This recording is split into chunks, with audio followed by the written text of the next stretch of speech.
My husband files for divorce, and my 7-year-old daughter asks the judge, "Can I show you something mom doesn't know?" The judge nodded. When the video played, the whole courtroom went silent. My husband didn't just ask for a divorce. He demanded everything, even tried to take our 7-year-old daughter, Lily. But just as the judge was about to decide our fate, a tiny voice cut through the silent courtroom, promising to reveal a secret I never even knew existed. It was a Monday morning, the air in the courtroom heavy and thick, charged with unspoken accusations. I could barely breathe. Mark, my soon-to-be ex-husband, had just concluded his opening statement, painting me as a negligent mother and wife, unfit to raise our child. I gripped the arms of my chair, trying to steady my trembling hands. The morning of that fateful day had started like so many others at home. I, Sarah, was already in the kitchen before dawn, the faint aroma of fresh coffee mixing with the hum of the washing machine. I moved like a ghost, a learned skill after years of trying not to disturb Mark's peace. By 6, he'd descend the stairs, immaculate, and I'd place his hot coffee and breakfast before him. He'd take the mug without a glance. "The coffee's a little bitter today," he'd say, eyes glued to his phone. "I'm sorry, honey, I thought I measured it right," I'd reply in a hushed tone. He wouldn't respond, just push his plate away after a few bites. The silence between us was chilling, thick enough to freeze the steam rising from his cup. I couldn't remember the last time we'd laughed over breakfast, probably years ago, when his business trips began stretching longer. "Is Lily up?" he'd ask, still not looking at me. "Yes, honey, she's showering." "She'll be down soon," I'd say. Moments later, the light pitter-patter of Lily's footsteps would fill the house. Our daughter, 7 years old, would run in wearing her crisp private school uniform, her bright smile a stark contrast to the morning's tension. "Good morning, Mommy and Daddy." She'd kiss my cheek, then turn to Mark. He'd finally put down his phone, forcing a slight smile. "Good morning, Princess. Finish your food. Daddy will take you to school." Lily would beam. "Wow, I'm going with Daddy." I'd exhale a silent sigh of relief. At least for Lily, he made an effort. This brief breakfast was the only family time we had. As soon as Lily finished, Mark would grab his briefcase, kiss her forehead, and head out, walking past me as if I didn't exist. No goodbye, no kiss, not even a glance. Just the roar of his luxury car, leaving me alone in the vast, quiet house. My mornings were a routine of cleaning, washing, tidying. I did it efficiently, obsessively. I thought if the house was perfect enough, the food delicious enough, I quiet enough, maybe the old Mark would return. But he was long gone. At noon, picking Lily up from school was my favorite part of the day. I loved listening to her chatter about her friends, art class, or her lunch. "Mommy, I got 5 gold stars today," she chirped, holding my hand. "Wow, my daughter is so smart," I'd say, pinching her nose.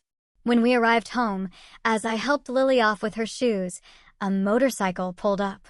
A uniformed courier shouted my name. "Sarah, a package for you." I frowned. I hadn't ordered anything. I opened the door to a thick brown envelope. No sender name, just a law firm logo. My heart began to pound. "Who is it, Mommy?" Lily asked. "I don't know, Princess. Probably junk mail." "Go change, and we'll have lunch," I managed, trying to keep my voice steady. After she ran off, I sank onto the sofa, my hands trembling as I ripped open the envelope. Inside was a thick stack of papers. The first sentence made me gasp for air. "Petition for dissolution of marriage." My world stopped. My ears rang. I reread the words, praying my eyes had deceived me. Asterisk plaintiff, Mark. Defendant, Sarah. Reason for suit: the wife has totally failed in the fulfillment of her marital duties. Asterisk nausea washed over me. Failed? I had dedicated my entire life to this home, given up my career for him, raised Lily, made sure his shirts were spotless. What did he mean, failed? I scrolled through the following pages, my vision blurring at his demands. He wasn't just asking for a divorce. He wanted full custody of Lily, alleging I was emotionally unstable and incapable. And most devastatingly, he demanded all marital assets, including our house, claiming I hadn't contributed financially. I collapsed to the cold hardwood floor, papers scattering around me. This was why he'd been so cold. This had been a secret plan, hatched behind my back. The front door opened. Mark was home unusually early. He stood there, looking at me crumpled on the floor, then at the scattered papers. His expression was cold, devoid of guilt. "Honey, what does this mean?" I whispered, tears welling up. He took off his shoes, loosened his tie. He didn't deny it, didn't explain. He just said, coldly, "It is exactly what you read. I don't want to live with you anymore, Sarah. You have failed. As a wife, and as a mother." "Failed?" I moaned in disbelief. "I've taken care of this house," raised Lily. "Taking care of the house," he scoffed with disdain. "The only thing you've done is spend my money. Lily needs a better mother, a competent one. Not someone who only knows how to cry and complain like you." My voice rose to a hysterical scream. "But all the property, this house, and Lily? Honey, you can't take them from me." He crouched down, his sharp gaze filled with a hatred I'd never seen. "I can and I will. My lawyer has all the evidence. You won't get anything, Sarah. You will leave this house without a single dollar." He stood, smoothing his suit, then glanced towards the stairs, making sure Lily couldn't hear. "And get ready," he grinned, a chilling smile that froze my blood. "My lawyer says even your own daughter will testify about how incompetent you are." My heart shattered. He didn't just want a divorce, he wanted to destroy me. I didn't sleep that night. After the cruel confrontation, Mark had retreated to the guest room, locking the door. I sat in Lily's room, watching her peaceful face, tears streaming down. How could he say Lily would testify against me? She was everything. What had they told my little girl? That thought tormented me more than any accusation. The next morning, Mark acted as if nothing had happened. He woke Lily, prepared her uniform, took her to school. He didn't speak a word to me. When Lily asked why Mommy's eyes were puffy, he'd said indifferently, "Mommy isn't feeling very well, princess." After they left, true terror took hold. I had to fight. I couldn't give up Lily. I grabbed my phone, searching for renowned divorce lawyers. But the harsh reality hit fast. Lawyers needed money, a retainer, a consultation fee. I had no money. For years, Mark had given me only a monthly allowance, budgeted precisely for groceries and Lily's school. Nothing to save. My only hope was our joint account, our supposed family emergency fund. With trembling hands, I opened the banking app. My heart hammered as I entered the password. When the balance appeared, my legs gave out. Zero. It couldn't be. There should have been hundreds of thousands in there. I refreshed, hoping for a system error, but the zero stared back. I opened the transaction history, my eyes widening in horror. Over the last 6 months, Mark had systematically withdrawn large amounts, transferring them to an unknown account. The last withdrawal, just 3 days ago, had emptied the rest. He had planned this. He wasn't just leaving, he had deliberately crippled me financially so I couldn't fight. I cried in despair. How could I hire a lawyer without a dollar? I remembered my wedding jewelry. I ran to my room, opened my jewelry box. Empty. Only a few imitation trinkets remained. He'd taken even my heirlooms. In desperation, I recalled an old friend who worked at a legal aid agency. I called her, sobbing out the situation. She felt pity but could only give me a name, Mr. Davies. He has a small office, 2nd floor of an old strip mall. Not expensive, but honest and dedicated. Go see him. Maybe he can help. I had no choice. With a little cash in my purse, I hailed a cab to the address. Mr. Davies' office was exactly as described, small, modest, peeling paint. He was a middle-aged black man with thick glasses and a calm demeanor. He listened patiently, nodding, taking notes. When I finished, he sighed. "Sarah, this is going to be an uphill battle. Your husband has prepared all of this very thoroughly. He doesn't just want a divorce. He wants to destroy you. I know, Mr. Davies, but I don't care about the properties. I just want Lily. Please help me. I don't have money now, but I will pay you. Installments. I'll do anything," I pleaded desperately. He looked at me for a moment. "Let's leave the money for later, Sarah. What's important now is we move fast. This lawsuit has already been filed. We have to prepare a response immediately. He left, returning with a folder of photocopies.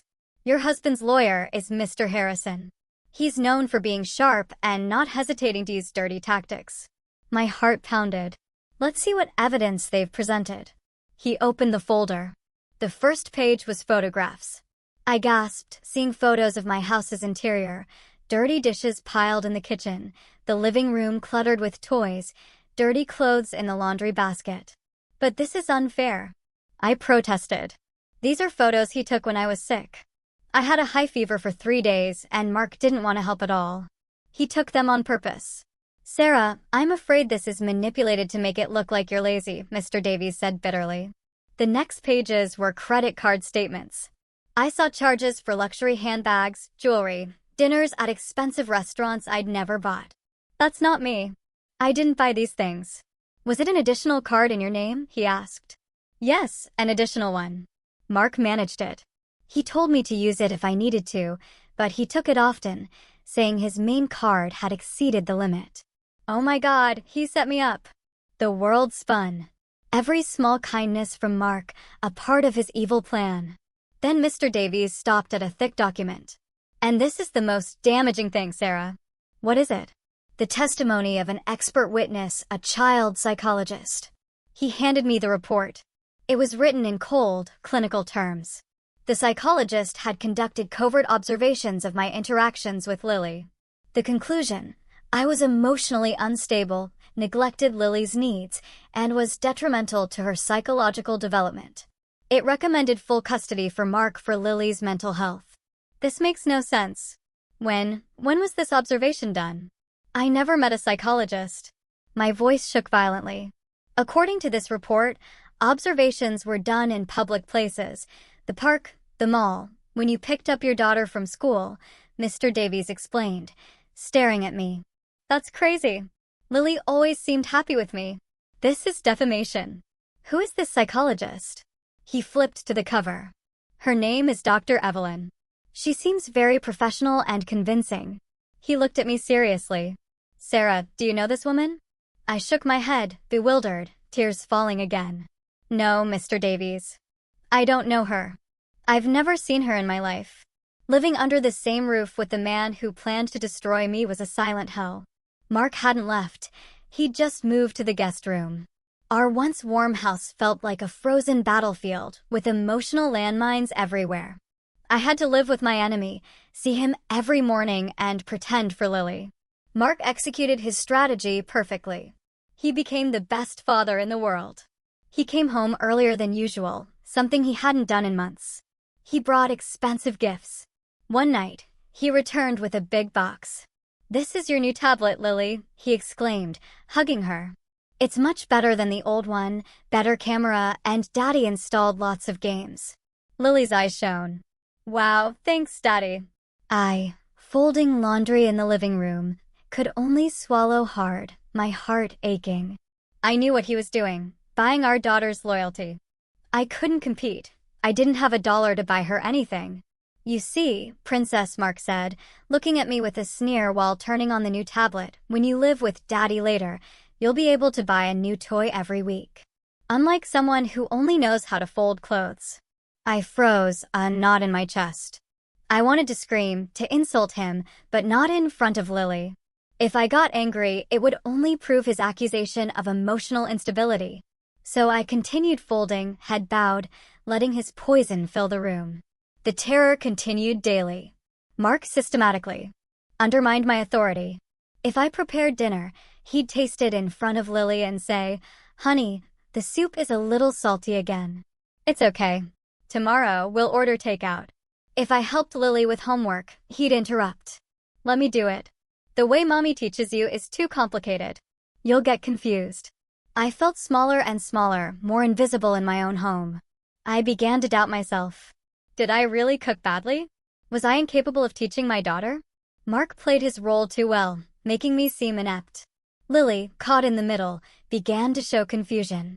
She clearly loved me, but also enjoyed her father's attention and gifts. Sometimes she clung to me, seeking protection, but other times she seemed uncomfortable, especially after Mark whispered something to her. One night, I couldn't sleep. I walked to Lily's room, making sure she was okay. I opened the door slightly. She was sleeping deeply. On her desk was the new tablet. But as I tucked her in, I saw something strange. Her small hand was clutching something under her pillow. Not her teddy bear. I looked closely. My heart skipped a beat. It was Lily's old tablet, the cheap one with the cracked screen. The one I always told her not to play with, fearing the glass might hurt her. I frowned. Why did she still keep this broken tablet? Why hide it when the new one was on her desk? I didn't understand. I thought it was just a child's attachment to an old toy. I didn't know that broken tablet held a secret that would change everything. I returned to my room, my mind even more confused. The climax happened a few days later. I waited for Lily to return from school, promising her favorite chocolate cake. But an hour after dismissal, she didn't arrive. I called the school. They said Mark had picked her up. My heart sank. He hadn't told me anything. I called him repeatedly, but he didn't answer. 2 hours passed. Then 3. I was frantic with worry, pacing, tears streaming. It wasn't until 9 at night that I heard Mark's car. Lily entered, laughing, carrying a large bag from an amusement park. Behind her, Mark walked calmly, a smirk on his face. "Where have you been, honey? Why did you take Lily without telling me?" I was dying of worry. I shouted, my voice choked with tears and rage. "Daddy took me to Wonderland Park, Mommy. It was so much fun," Lily exclaimed happily. Mark looked at me coldly. "So what? I'm her father. I have the right to take my daughter. Besides, you weren't doing anything at home. But you should have told me. So you could ruin our fun with your drama?" It was then I smelled it. A woman's perfume. A soft, unfamiliar scent permeating Mark's shirt. It wasn't mine, nor his usual cologne. "Honey, you." Mark followed my gaze. He knew I'd smelled it. He didn't flinch. Instead, he smiled. He waited for Lily to run to her room with her new toys. Alone, he approached me, his face close, his voice a low, venomous hiss. "Did you notice? Did you really think I was going to live forever with a woman as boring as you? You are nothing compared to her." I took a step back, gasping for air. There was another woman. All of this, the accusations, an attempt to get rid of me, to be with her. "Who is she?" I whispered. "None of your business. She's a successful, intelligent woman who knows how to please a man, unlike you." That night, Lily came to my room. "Mommy, why are you crying?" I wiped my tears immediately. "I'm okay, princess. My head just hurts a little." Lily looked at me with a hard-to-decipher expression. "Are you really sick, Mommy?" "Daddy says that since you are sick, you are often sad and angry. Daddy said that if I go live with him later, Mommy will be able to rest and get better." My heart shattered. Mark had been injecting poison into her little mind, manipulating her into believing it was an act of kindness to leave me because I was sick. I hugged Lily tight. "Lily, listen to me. I am not sick. I just love you so much. I promise I won't get angry anymore." But the damage was done. I saw hesitation in her eyes. Mark, listening from the doorway, sneered in the darkness. He walked past me, still stunned, and gave a little tap on my shoulder, feigning sympathy. "Enjoy your time," he mocked in a low voice in my ear. "Soon she won't even want to call you Mom." The mediation hearing was a cruel joke. We were in a small, stuffy room. The court-appointed mediator tried to find common ground. Mr. Davies began calmly. "Mark, Sarah doesn't ask for much. She only wants custody of Lily, or at least shared custody. Regarding property, we can talk about it." Before he could finish, Mr. Harrison, well-dressed and expensive, interrupted sharply. "There is nothing to talk about," he said, slamming his file on the table. "Our client's position is clear. Sarah is the failed party in this marriage. It has been proven she has failed in maintaining the home and raising the child. Our client demands full custody for Lily's future." Mark sat beside him with a blank face, playing the victim. "I only want the best for my daughter," he said with fake sadness. "Taking her mother away is the best for her." I trembled. Mr. Harrison chuckled. "Sarah, if you keep insisting, we will take this to trial. And I assure you that all the evidence we have will humiliate you. The photos, the credit card statements, The expert testimony. You had better sign this agreement.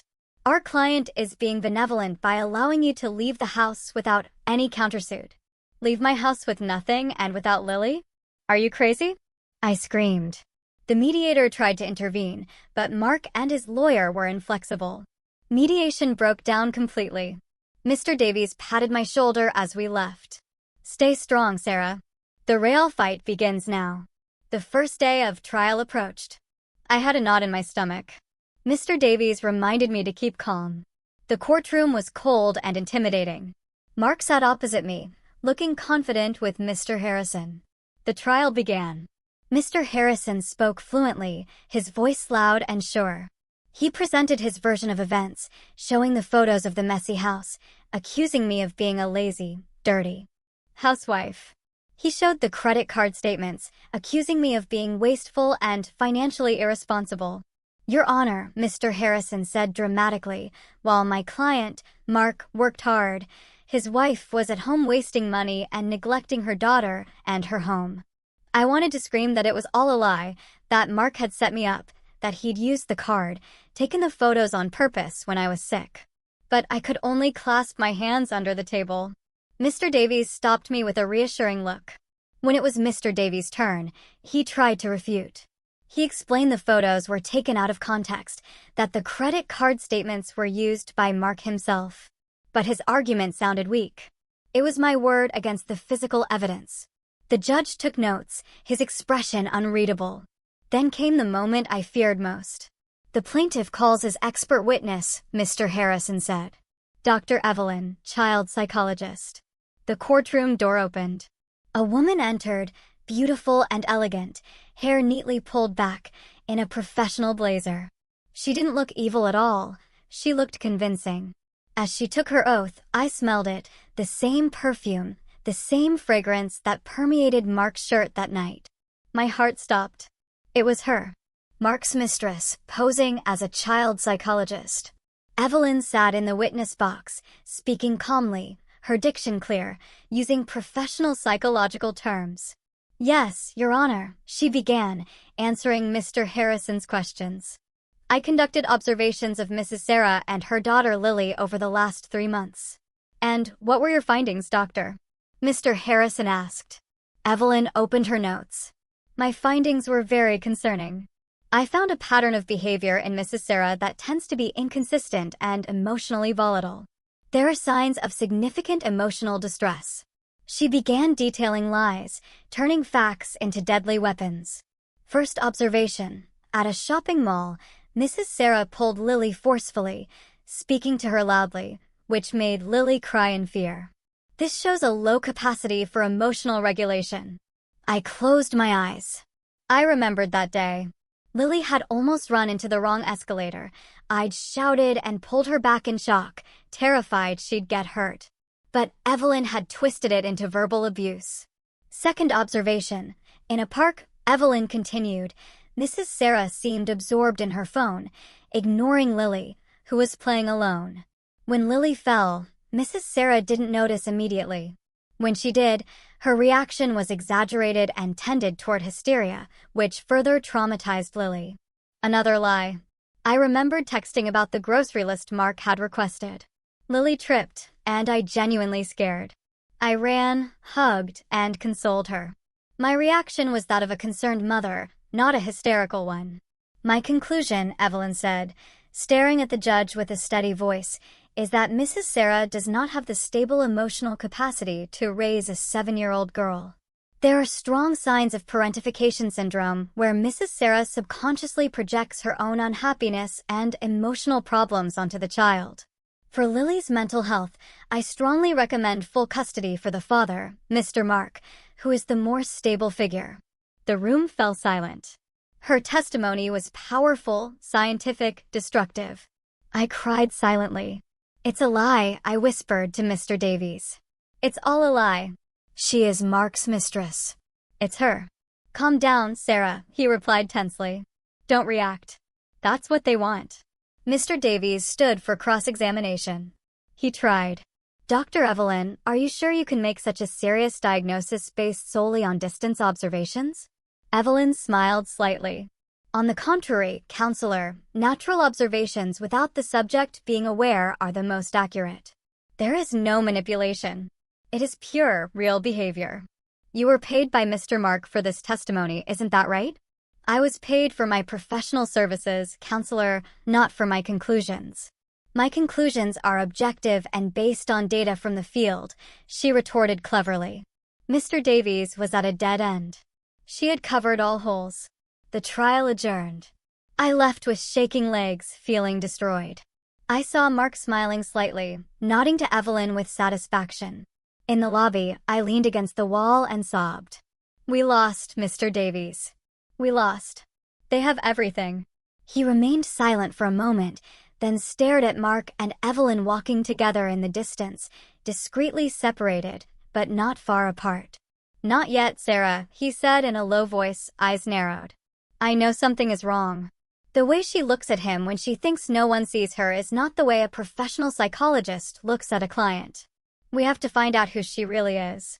A few days before the next hearing, Mr. Davies called me to his office. His face looked tired. The stack of papers on his desk was thicker. Sarah. I tried to trace the woman's background. He was blunt. The result is different from what we expected. My heart raced. What do you mean? Her credentials are clean. Two clean sides, he said, rubbing the bridge of his nose. She is registered with the Psychological Association. She has a registered practice clinic. All documentation is perfect.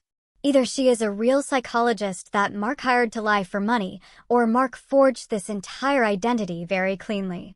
The truth is, we cannot attack her by accusing her of being a fake psychologist. The court would dismiss our claim immediately. The brief hope I'd held vanished. So we can't prove she's lying? No, we simply can't prove she isn't a psychologist. The only way is to refute her testimony. And that means you have to testify, Sarah. He looked at me seriously. You have to tell your whole side of the story about the photos, about the credit cards, about Mark's behavior. And most importantly, you must not get emotionally upset. Mr. Harrison will definitely try to provoke you. He will want you to look hysterical in front of the judge, exactly as Evelyn described you. I nodded silently. I will do it, attorney. I will try. The day arrived. It was my turn on the witness stand. After being sworn in, Mr. Davies began with gentle questions, guiding me through my life as a housewife. I explained, in a voice trying to remain calm, how I left my job to care for Lily, described my routine from dawn till late. About the photos of the messy house, Sarah, can you explain the context? Mr. Davies asked. Yes, attorney. Those photos were taken by Mark about 2 months ago. I was severely ill with a high fever for 3 days. I could barely get out of bed. I asked Mark to take care of the household, but he said he was too busy with work.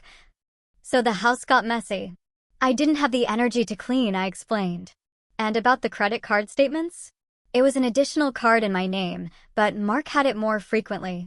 He said his main card often reached the limit with business matters. I believed him. I never bought those luxury bags nor that jewelry. I didn't know about those charges until I saw them in the lawsuit documents. I spoke honestly. I saw some in the gallery whisper, some looked at me with sympathy, but the judge remained silent, his face unreadable. Then came Mr. Harrison.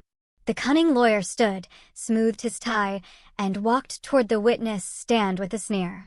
Sarah, he began in a sickly sweet tone, so you mean to say that your husband, Mr. Mark, who works hard and brings money home, set you up on purpose? Is that it? I stammered. I didn't say that. I just said what happened. But that sounds like the husband takes photos of the dirty house. The husband uses the credit card. Everything is the husband's fault. It seems you are not to blame for anything. Are you perfect? Of course not. I'm not perfect, but I'm not a failure. Not a failure? Mr. Harrison scoffed. Sarah, you said you were sick when those photos were taken. Do you have any medical report proving you were gravely ill for 3 days? I remained silent. I didn't go to the hospital. I just took medicine from the pharmacy. I thought I would recover, so there is no proof. Mr. Harrison attacked quickly. It's just your word against real photographic evidence. Interesting. He moved to the credit cards. You say your husband used them, but the card is in your name. Did you ever inform the bank that the card was being misused? No. Did you ever reprimand your husband? No. You said nothing. Doesn't this prove you are negligent and financially irresponsible? Or does it mean you approved all the purchases? I trusted him. He was my husband. My voice rose. Blind trust, snapped Mr. Harrison. A trust that ruined the family finances. And now you blame your husband. I am not blaming. Enough. Mr. Harrison raised his hand, returned to his table, and picked up a large printed photo. He held it up for the judge and everyone to see. Your Honor, I request permission to present Exhibit P12. My eyes widened in horror. It was a photo of me, in my bedroom a few weeks before the divorce papers arrived, hair disheveled, crying and screaming. Mrs. Sarah, can you explain this photo? Mr. Harrison asked triumphantly. I trembled violently, tears welling up again. Isn't this real proof of what Dr. Evelyn said? Volatile emotions? Hysteria? Is this the face of a competent mother? You don't understand. I wailed, tears pouring now. That night, Mark had just come home. He called me a useless wife. He said I was a burden. He insulted me. He said I didn't deserve to be Lily's mother. He provoked me. So, you admit it? Mr. Harrison attacked, giving me no breath. You admit you screamed hysterically. You admit you lost control. You are emotionally volatile. Exactly as Dr. Evelyn described, right? No, I shouted, standing from my chair. He set me up. He took the photo of me in secret after hurting me. He is a devil. He is. Enough. The judge's gavel struck hard. Witness, calm down. Sit down. I sobbed, my shoulders shaking. I slumped back into my chair, destroyed. Everything destroyed. I had behaved exactly as Mark and Mr. Harrison wanted. I looked hysterical, unstable, the image of the failed mother they had fabricated. I looked toward Mark. He had his head bowed, a fake grimace of sadness. Mr. Harrison smiled smugly. The judge shook his head slowly, his expression clear. He had already taken a side. That day's trial ended with my total destruction. Mr. Davies tried to console me, but I felt numb. It's over, attorney, I whispered weakly. That night was the longest of my life. The sentencing hearing was the next day. I knew I was going to lose. I was going to lose Lily. I went into Lily's room. She was already asleep. Mark wasn't home, probably celebrating his victory with Evelyn. I sat at the foot of the bed, stroking her hair. My tears fell silently onto Lily's cheek, and she stirred a little. Mommy, she opened her eyes, half asleep. Shoo, go back to sleep, princess, I whispered, my voice hoarse from crying. I hugged her tight, perhaps the last hug as her full mother. I want you to know, whatever happens tomorrow, Mommy loves you very much. Always. Sensing my sadness, Lily hugged me back tightly. I love you too, Mommy. I undid the hug slowly. It was then I saw it again. The corner of the old, cracked tablet was sticking out from under Lily's pillow. She was clutching it tightly, even in her sleep. I couldn't understand why she was so obsessed with that broken object. But that night, I was too destroyed to think deeper. I simply kissed my daughter's forehead and left to face the end of my world. The courtroom was colder than usual. The morning air was heavy, suffocating. I sat rigidly, my eyes puffy and empty. I hadn't slept. Beside me, Mr. Davies stared ahead with a somber expression. He knew he'd done everything possible, but we faced a giant wall. The atmosphere on the opposite side was different. Mark looked fresh and confident, in a new suit. He smiled occasionally, exchanged quiet jokes with Mr. Harrison. Victory was in his eyes. In the gallery, I saw Evelyn, elegantly dressed, looking at me with a barely visible smile, the victor's smile. The judge entered. The room fell silent instantly. My heart beat so hard it hurt. In the matter of the divorce petition, registry number, family court case number, the judge began formally. Today's subject is the reading of the verdict, but before that, I requested both parties present their closing arguments. Mr. Harrison stood first, summarizing his victory skillfully. Your Honor, he said loudly, during this trial, we have seen irrefutable evidence. The photographic proof showing Mrs. Sarah's neglect of household tasks, the financial proof showing her irresponsibility, and most importantly, the testimony of the eminent child psychologist, Dr. Evelyn, who objectively and scientifically presented the defendant's emotional instability. He pointed to me. We even witnessed Mrs. Sarah's hysterical conduct in this courtroom during the last trial, which supports Dr. Evelyn's diagnosis and is clearly recorded. He turned toward Mark. On the other hand, we have Mr. Mark, a capable father, financially successful and above all, emotionally stable and genuinely concerned for his daughter's future. Your Honor, the choice here is very clear. It is not about punishing the wife, but about saving the child. For Lily's best interest, I beg you to grant full custody to our client, Mr. Mark, and approve his request for division of assets. Mr. Harrison sat down with a smug smile. Now it was Mr. Davies' turn. He stood slowly, looking around the room, then at the judge. Your Honor, he began, his voice soft but firm, what we have witnessed here is not proof. It is character assassination, a very well-planned defamation.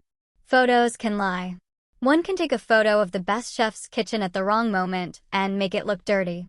Statements can be manipulated, especially when one party has total financial control and the trust of the other.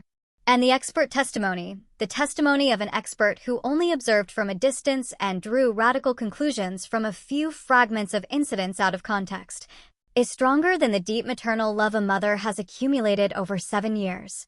Mr. Davies looked directly at Mark. Your Honor, we are not saving a girl. We are witnessing a greedy husband try to get rid of his wife, steal her assets, and cruelly take away the only thing that is most precious to her, her daughter. Sarah is a good mother. His voice trembled slightly with emotion. She is not perfect. No mother is, but she has dedicated her life to Lily. Do not allow this well-woven defamation to destroy that bond. I beg you to judge with conscience. Mr. Davies sat down. The room was silent. His argument had been excellent, emotional, but I knew it wasn't enough. His argument was based on belief. Mr. Harrison's was based on physical evidence and expert testimony. In the eyes of the law, the winner was already obvious. The judge cleared his throat, put on his glasses, and opened a thick file. This was the moment. Having reviewed all documents from both parties, heard all testimonies, and considered all evidence presented, the judge began with an expressionless tone.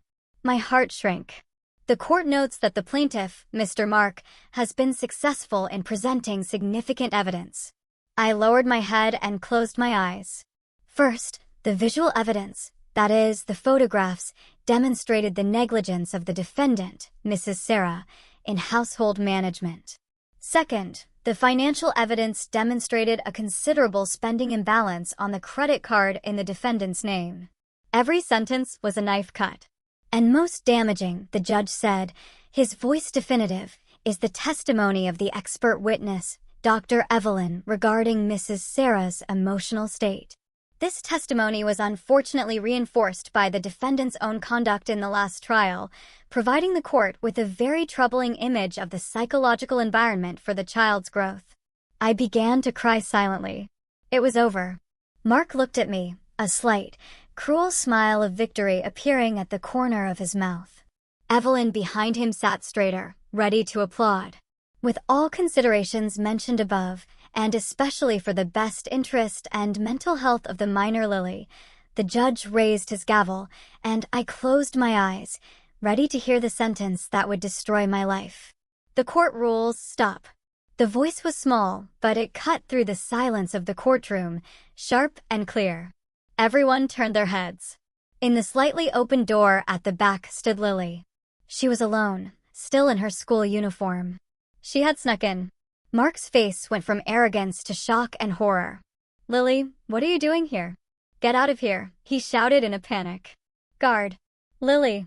Sit down, princess, he tried again, tense. But Lily didn't move.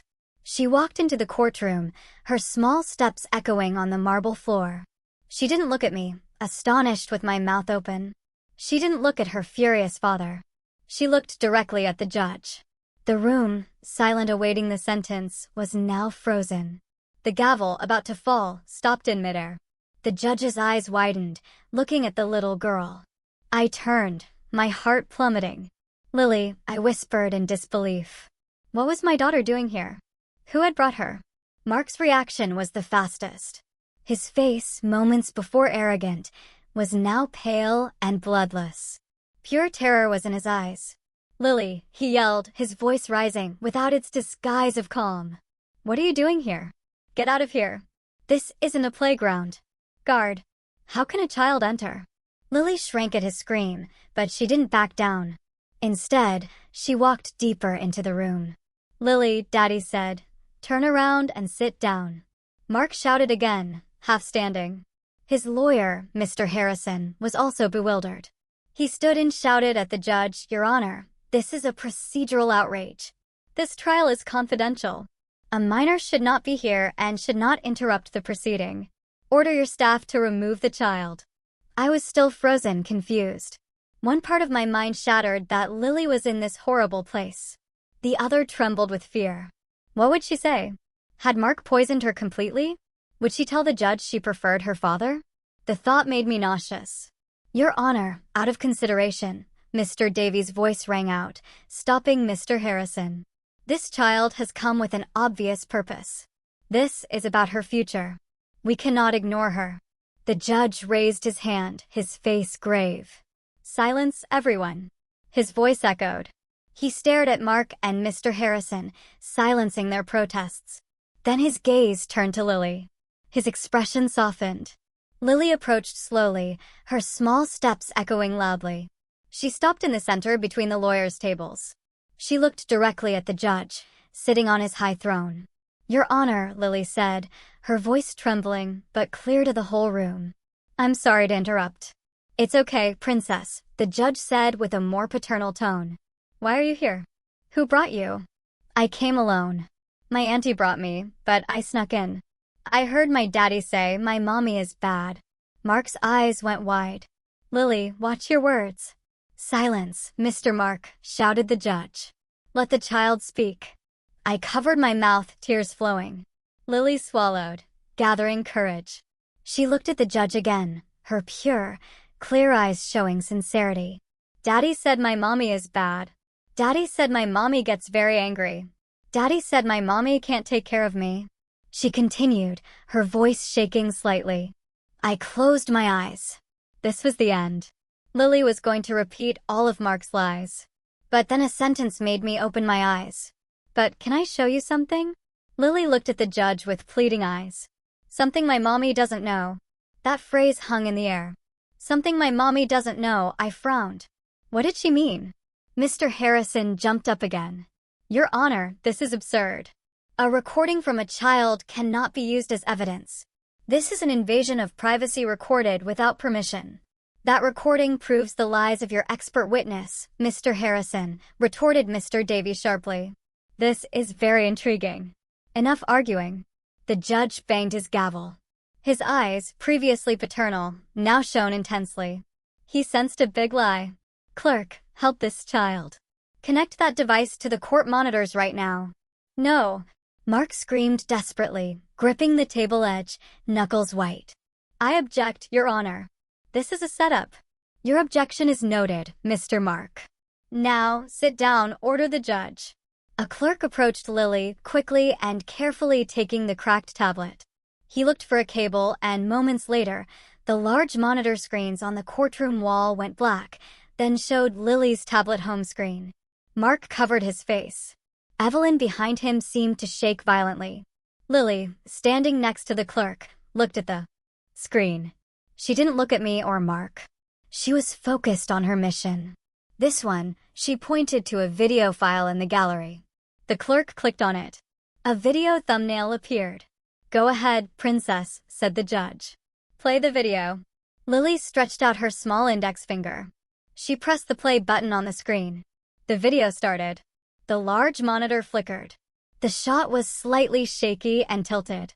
The angle was low, as if recorded from behind something. A quiet laugh was heard. "It's our living room," I whispered, recognizing the sofa and the large plant pot in the corner, where Lily often hid during hide-and-seek. Then two figures entered the shot, Mark and Evelyn. Not Evelyn in her professional blazer, but Evelyn in fine, comfortable loungewear, her hair down. Mark entered, laughing, and immediately hugged Evelyn from behind, kissing her neck. "Oh my God." A muffled exclamation echoed through the room. I froze, my breath caught. So the perfume, my suspicions, everything was true. The woman who gave false testimony to ruin me was the same one sleeping with my husband, in my house. On the other side, Mr. Harrison stared at the monitor, mouth open. He turned to Mark with horror, as if saying, "You never told me this." In the gallery, Evelyn lowered her head, trying to hide her face. Then the voices of the figures in the video were heard clearly in the courtroom silence. Evelyn's voice, "Are you sure your plan will work? Your wife is so stupid." Mark's voice, laughing with certainty, "Stupid and submissive. She won't suspect anything. All the money has already been transferred to your account, baby." My legs failed me. My money, my joint account, had been transferred to Evelyn's account. "Oh, God," Mr. Davies murmured beside me, his eyes fixed on the screen. The video continued. Mark sat on the sofa and pulled Evelyn onto his lap. Mark's voice, "Once the verdict comes out tomorrow, I will officially get custody of Lily. We will sell this house from hell immediately and move to Switzerland, far away from her." Evelyn's voice, "But Lily seems very attached to her mother."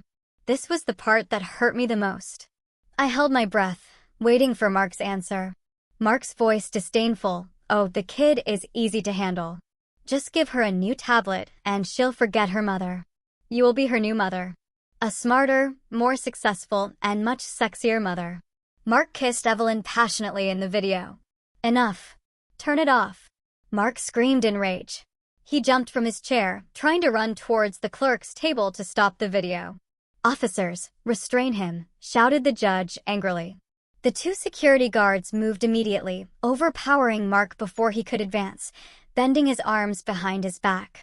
Mark twisted like an animal in a trap. "Let me go." "It's not true. It's manipulated," he screamed desperately. "Silence him," ordered the judge. "Continue the video. I want to see it to the end." The video continued, oblivious to the chaos. Now it was Evelyn's turn to speak. Her voice, "I'm still a little worried. What about my testimony as a psychologist? What if Sarah's lawyer refutes it with his observations?" Mark's voice, laughing again, "I already prepared. I recorded her last week when she cried hysterically. Remember, I will provoke her again at the trial. I will insult her until she explodes. She will scream and cry in front of the judge." I sobbed. I remembered my testimony, the photo, my screams. He set me up. Mark's voice, "Once she gets hysterical, your testimony will seem perfect. The judge will see for himself that she is an unstable, crazy woman. No one will believe her. They will believe Dr. Evelyn, the professional." The video finally showed Mark and Evelyn toasting with wine glasses, laughing. The video ended. The screen went black. The room remained silent for a few seconds. The only sound was my sobbing and Mark's panting breath under the guard's control. Everyone in the room, the judge, the clerks, the gallery, and even Mr. Harrison, stared at the black screen in horror. They had just witnessed a very well-planned evil conspiracy. Fraud, perjury, money laundering, and manipulation of the court. In the gallery, some people began to turn their heads, looking for Evelyn. "There she is. It's the woman," someone shouted. Evelyn realized she was completely exposed. In a panic, she jumped from her seat and ran toward the back exit. Lily, the little heroine who had watched the video, turned her head. She didn't look at Mark, now subdued. She looked at me, her pure eyes meeting my tear-filled ones. The judge, face red with rage, raised his gavel high. He didn't drop it in silence. He banged it hard on the desk. "Silence, everyone. The court resumes. Officers, close all exits. No one leaves. Arrest that woman, Dr. Evelyn. Immediately." The room fell into controlled chaos. The bang of the furious judge's gavel was both an order and a release of the tension that had frozen everyone. The two security guards who had just subdued Mark now dragged him to a chair. Mark wasn't screaming anymore. He was simply gasping, his eyes frantic, his expensive suit soaked in sweat. He knew it was over. At the back door, another commotion. Evelyn, in a panic, couldn't open the large door the judge had just ordered closed. She pulled the handle and pushed in vain. A female officer intercepted her quickly. Evelyn collapsed on the floor. Her professional mask had completely fallen. She was no longer the calm, convincing psychologist. She was just a scared woman crying hysterically, exactly the image she had used in the photos to frame me. Karma had arrived too fast, and with cruelty. "Bring her here," ordered the judge with a cold, unforgiving voice. The officers dragged the sobbing Evelyn to the front and sat her in the witness stand, which now felt like the defendant's bench. Across the room, Mark's lawyer, Mr. Harrison, looked like a melting wax doll. His face was pale, his tie crooked. He no longer looked at the judge. He looked at the stack of papers piled in front of him, without an answer. His career and reputation had been destroyed in an instant by a video from a child's broken tablet. He knew he was implicated. He might not have known about the affair, but he knew about the manipulated photo evidence and the testimony prepared to frame me. I myself was still sitting, watching the scene before my eyes like a movie. My sobs had calmed, replaced by a frozen shock. Beside me, Mr. Davies gave me a gentle pat on the back, but his eyes stared fixedly at the judge, ready for the final blow. Lily stood silently next to the clerk, a center of calm in the storm, watching me as if making sure I was okay. The judge took a deep breath and smoothed his robe. He looked at Mark, at Evelyn, and then at Mr. Harrison. "Mr. Mark," the judge began with a quiet but terrifying voice, "that video is the property of your daughter and was recorded in your own home. Do you still want to insist that it is manipulated?" Mark raised his head, his face empty. She set me up," he muttered. "It was a last pathetic attempt. That woman, Evelyn, planned everything. She seduced me." Hearing this, Evelyn screamed immediately, "Liar. You told me to do it. You told me you would marry me. You told me you would transfer all the money to my account. I did all this for you." Silence. The judge banged his gavel again. "Both are the same. Your confessions have already been recorded in the court record." The judge turned to Evelyn. "Miss Evelyn, you sat on this stand under oath and gave false testimony. You used your professional credentials to destroy a mother's life and aid in a crime. You not only violated your code of ethics, but you committed perjury before this court." The judge looked at Mr. Harrison. "And, Mr. Harrison, did you know or should you have suspected that the evidence you presented, including this testimony, was false? You tried to provoke the witness in the last trial to fit your client's false narrative. You have disgraced this profession. I will have the Ethics Committee revoke your law license." Mr. Harrison bowed his head, unable to say anything. Finally, the judge looked at Mark. His gaze was so piercing it seemed to flay the man alive. "Mr. Mark, you entered this courtroom demanding justice. You accused your wife of failure, accused her of instability, demanded her assets, and most heinous of all, demanded to separate a child from her mother." The judge lifted Mark's lawsuit file and held it up. "Let's review your lawsuit first. The accusation that the wife failed and neglected the home. Proven false. The video just demonstrated that you conspired to defame her." The judge threw a sheet from the file to the floor. "Second, the accusation that the wife was financially irresponsible and wasteful. Proven false. The video is a confession that you stole money from your joint account and transferred it to your mistress's account.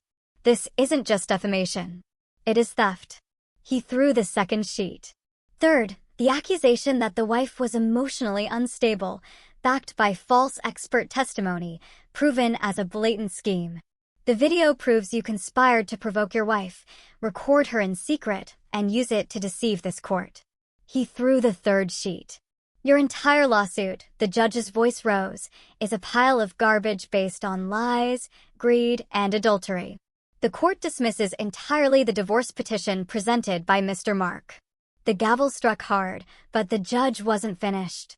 He looked at Mr. Davies and me. "The court will not stop here. Based on this new, irrefutable evidence, the court rules to protect the victim." 1. The judge raised a finger. Full custody of the minor Lily is granted unconditionally to her biological mother, Mrs. Sarah. I gasped. The tears now flowing were of relief. I looked at Lily. 2. Continued the judge. Mr. Mark's divorce suit has been dismissed.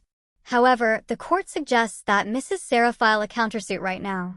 Mrs. Sarah, do you wish to divorce your husband? Mr. Davies whispered. I looked directly at Mark, now defeated with his head bowed, and said with a trembling but firm voice, Yes, Your Honor. I demand a divorce right now. Good, exclaimed the judge.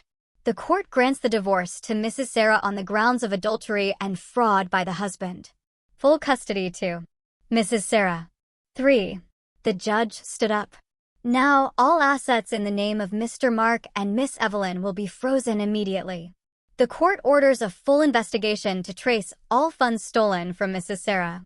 The house currently occupied is declared total property of Mrs. Sarah and Lily. And 4. The judge's voice now resonated throughout the room. Based on the video evidence and the confessions in this room, I order the immediate arrest of Mr. Mark and Miss Evelyn for multiple criminal offenses, including conspiracy to commit fraud, perjury, domestic theft, and tampering with evidence in a court of law. Take them away. The security guards immediately handcuffed Mark. The man who had entered that morning with arrogance was now taken out with his head bowed. He walked past me, not daring to look me in the eye. Evelyn was also handcuffed. Her screams dried up, leaving only a puffy and messy face. She was dragged away. Her career and her freedom were gone. I was still sitting, trembling. Mr. Davies smiled from ear to ear. We won, Sarah. We won. I couldn't speak. I simply stood up and walked slowly toward the center of the room. Lily ran toward me. I knelt and hugged my daughter tightly, as if hugging my savior. I cried on her small shoulders, not tears of sadness, but tears of a mother saved by her little heroine. The aftermath of Judgment Day spread like wildfire. The story of the broken tablet made headlines. The story of the greedy husband, the fake psychologist, and the 7-year-old heroine dominated local news for weeks. The first few weeks were a blur. Mr. Davies handled everything. By order of the judge, all of Mark and Evelyn's assets were frozen. The investigation proved Mark had transferred nearly $1 million to Evelyn's account over the last year. All the money was seized and returned to my new account. The big, cold house was now officially mine. But I couldn't stay there. Too many bad memories, too many shadows of Mark and Evelyn. With Mr. Davies' consent, I sold the house. The proceeds were more than enough to start a new life. The punishment for the villains was swift and severe. Given the overwhelming evidence, Mark was sentenced to 12 years in prison for fraud, theft, and perjury. Evelyn, whose psychologist credentials turned out to be real but criminally used, was sentenced to 8 years, and her license was permanently revoked. The cunning Mr. Harrison was immediately disbarred by the Ethics Committee and faced criminal charges for his participation. Karma had been paid in full. 3 months after that Judgment Day, the laughter of children filled a small green park. I, with the weight of worry gone, smiled as I watched Lily on the swing. We had moved not to a big house, but to a modest, cozy 3-bedroom apartment. It was full of our photos and smelled of the cookies I baked. I had started a small catering business from home. My culinary skills, which Mark always belittled, were now praised by many. Orders came in. I was busy and tired, but happy. I was independent. Mommy, look. Lily ran toward me, her hands dirty with soil. The flowers are going to bloom soon. I smiled, stroking her short hair. Wow, my daughter is very good at planting things. We sat side by side for a while, enjoying the afternoon sun. There was a question I hadn't had the chance to ask calmly.